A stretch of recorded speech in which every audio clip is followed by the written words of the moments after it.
नमस्कार सर्व YouTube family. तर सांगताना अतिशय दुःख होतंय की काल जो मी व्हिडिओ बनवला की आमच्या गावाकडे एक दुर्घटना घडली। आता त्यांचे मी तुम्हाला फोटो दाखवणार आहे, कोण कोण त्यामध्ये बुडून त्यांचा जीव गेला। लहान एक मुलगी आहे त्यामध्ये, तर माही नाव आहे तिचं, 3 वर्षाची। एक छोटा मुलगा आहे शुभम म्हणून, तो आहे 1.5 वर्षाचा। कोमल ही त्यांची मम्मी आणि त्यांचं सरनेम जाधव आहे आणि त्यांचं वडील म्हणजे धनंजय। त्याचबरोबर बोट चालक तो जेणेकरून आमचा खास जिगर मित्र। मी बघा कालच्या व्हिडिओमध्ये किती चेष्टा केलेली ते दाखवला, जुना व्हिडिओ तुम्हाला, त्यामुळं दुःख होतंय। त्याला आम्ही गोल्या म्हणायचो। तर एकदा बोट बंद पडली होती आणि कितीतरी वेळा ती खाली उतरायचा ढकलायचा, ती मी त्याचा व्हिडिओ काढलेला, तो पण तुम्ही काल बघितला। आणि तसंच एक डोंगरे नावाचे कुगावचे व्यक्ती, ते एक, असे तुम्हाला सांगतो 6 जण आतमध्ये बुडाले होते। तर ते इतके दिवस सापडत का नव्हते, म्हणजे 3रा दिवस आहे आज। कशामुळं काय आणि खरी हकीकत कशी तुम्हाला सांगतो। दुःख ह्या गोष्टीच होतंय की गावकरी होते आणि जे अख्खं कुटुंब जे त्यामध्ये बुडून गेलं ते तुम्हाला सांगतो आमच्या घरापासून 1-2च किलोमीटर ओळखीचे होते जाधव। तर आणि घरचंच असलेलं वाटतंय। आणि ते गोल्या, ते वाहन चालक ही, आणि एक जणांनी कसा जीव वाचवला ते पण समधी हकीकत सांगतो तुम्हाला। आणि तुम्ही तर बघितलं असाल TV पेपरला, तरी पण आपण काल व्हिडिओ बनवलाय म्हणून सांगतो आपल्या यूट्यूब फॅमिलीला, ज्यांना पुढली अपडेट माहीत नसेल त्यांच्यासाठी।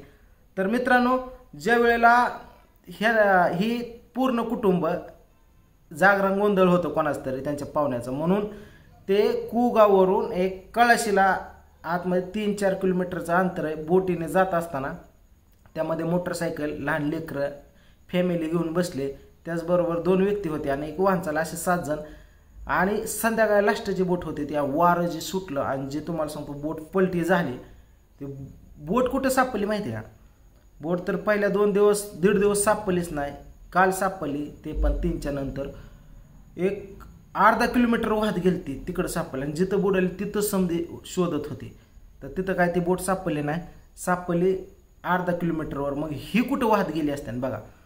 मग NDRFचं पथक आलतं काल, तर ते ऑक्सिजन वगैरे लावतात, तसले ते बोटी वगैरे असतात, तर पुण्यावरून आलतं। तर त्यांनी सुद्धा कालपासून शोध मोहीम चालू आहे, एकही मृतदेह सापडलेला नाही त्यांना। मग आज सकाळ सकाळ झालं काय असं, ॲक्च्युली सकाळ सकाळ तुम्हाला सांगतो 6ला चालू केलं, रात्री लाईट नसल्यामुळे, अंधार असल्यामुळे सकाळ 6ला चालू केलं। धोका कळाशी साईडला ज्या भागाकडे जायचं होतं त्यांना नवरा बायको, एकीकडं 6 वर्षाची हे 3 वर्षाची मुलगी तरंगती, फुगून आलीवर म्हणतात ना 24 तासाने माणूस नाही सापडलं तर फुगून येतं वरती। 3 वर्षाची मुलगी माही धनंजय जाधव, ती आली फुगून। छोटासा मुलगा, त्याचा पण व्हिडिओ तुम्ही बघा, म्हणजे पहिले खेळलेला, तो पण तुम्हाला स्क्रीनवर दाखवतो। तो तुम्हाला सांगतो वरती फुगून आला। त्या शेजारी आहे आणि एका साईडला त्यांचा बाप, आणि अजून एक जण त्यांच्या गावातलं, नक्की तो वाहन चालक आहे म्हणजे बोट चालक आहे का कोण आहे काय की माहीत नाही। असे 2 पुरुष आणि ही एवढे बापले एक माय वरती पोहून आले। मग लगे NDRFच्या पथकाने तुम्हाला सांगतो त्यांना घेतलं, ॲम्ब्युलन्स आली।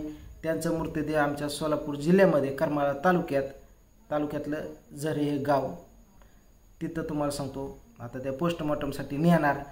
चेहरा ओळख अजून काय पटलेलं नाही की बाबा नक्की कोण कोणाचं आहे काय असं, पण ते तेवढीच होती। काल त्यांची गाडी सापडली, गाडीचा फोटो दाखवतो तुम्हाला, ही गाडी त्यांची। तर गाडी सापडली काल, गाळातनं काढली। बोट सापडली, बोट पण लांब सापडली। दुसरी गोष्ट, ज्यावेळेला बोट पलटी झाली, हे सर्वजण आता बापाने पोराला वाचवावं का बायकोला वाचवावं का पोरीला वाचवावं का स्वतः जीव वाचवावं, घाबरून गेलं। आणि वाचवा आपण हितभर पाण्यात असतो आणि हिथून किती का अंतर आहे, एक बोटाचं नाही, आणि लाटा एवढ्या हातभर होत्या अशा तोंडावर यायच्या, त्यातच गेली।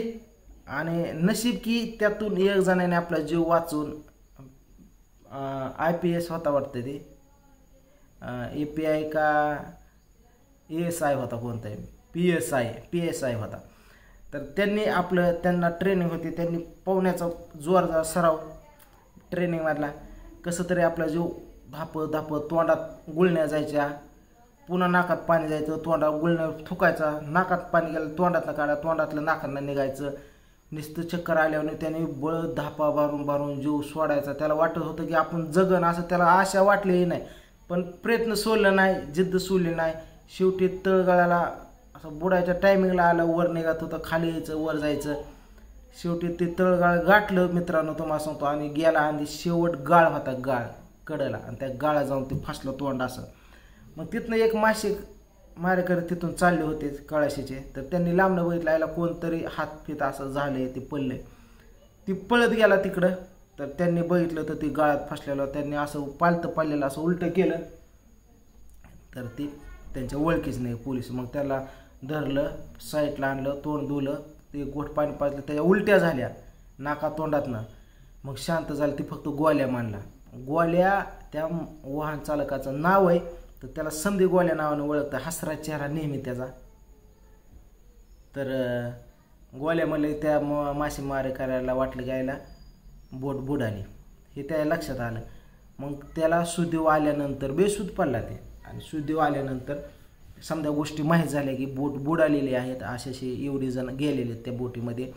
मग तिथून पुढं त्या मासेमाऱ्याने तुम्हाला सांगतो तिथं 7-8 वाजल्या होत्या संध्याकाळ. मग तिथून त्या भावाला कॉल तो कोणाच लागला, वादळ सुटलंय, अंधार पडलाय, अशा गोष्टीमध्ये तुम्हाला सांगतो. मग गावकऱ्यांना माहीत झालं, मग गावकरी आले, तिथनं पोलीस वगैरे असं बऱ्याच जणांनी भेट दिली. काल तुम्हाला सांगतो आमची आमदार करमाळा तालुक्याचे माझे नारायणआबा पाटील हे सुद्धा आलते भेटीसाठी. स्वतः त्यांनी बोटीमध्ये आतमध्ये बसून समधीकडे पाहणी केली. तसेच तुम्हाला सांगतो निंबळकर साहेब ते पण आलते, सुप्रियाताई सुळे बारामतीचे ते पण आलते, म्हणजे असे बरेच जण आले. आणि मी काल व्हिडिओमध्ये बघितलं की बाबा काय पोलीस निरीक्षक आपले PI कोकणे साहेब पण तिथे हजर होते. त्यांनी पण म्हणजे पूर्ण सुरक्षा पथ जेवढं प्रशासन आहे तेवढ्याने समध्याने रातून दिवस तिथनं हल्ल्यानं सारखं पोलीसच्या गाड्या माय पूर्ण जायच्या. आणि तिचं ज्या कुटुंबात आई वडील त्यांचं पूर्ण कुटुंब नदीच्या काठाला 3 दिवस झाला आज बसून नुसतं रडून किकाळ्या फोडत होतं.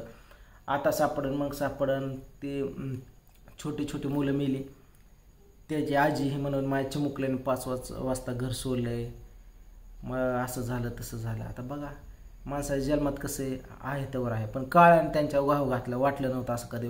आणि त्याच बोटीमध्ये त्याच नदीमध्ये तुम्हाला सांगतो आमची भीमा नदी जोडली जाते, त्या नदीमध्ये असा प्रसंग झाला एक वेळेस. मच्छीमारांच्या अशा बोटी लावलेल्या असायच्या, आणि डॉक्टर आपलं समधी इंदापूरच्या डॉक्टरांनी काय केलं, 4-5 डॉक्टर एकत्र झाले, असं सहज फिरायला त्यांना बोट दिसली.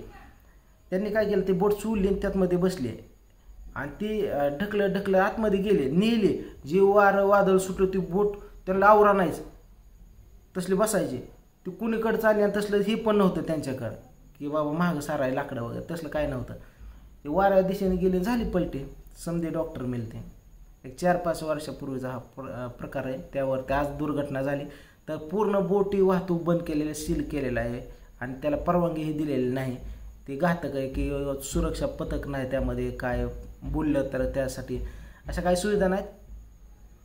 जिथं आम्ही इंदापूरला पोचायचं आहे, म्हणजे आमच्या गावावरून ह्या गावी पोचण्यासाठी जे आम्ही नदीतून जातो बोटीतनं अर्ध्या तासात, ती बंद झाली तर आम्हाला बाहेरून जाण्यासाठी 3 तासाचा रोड आहे, जवळजवळ 70-80 किलोमीटर. तिथं आम्ही 3 किलोमीटरमध्ये पोचतो.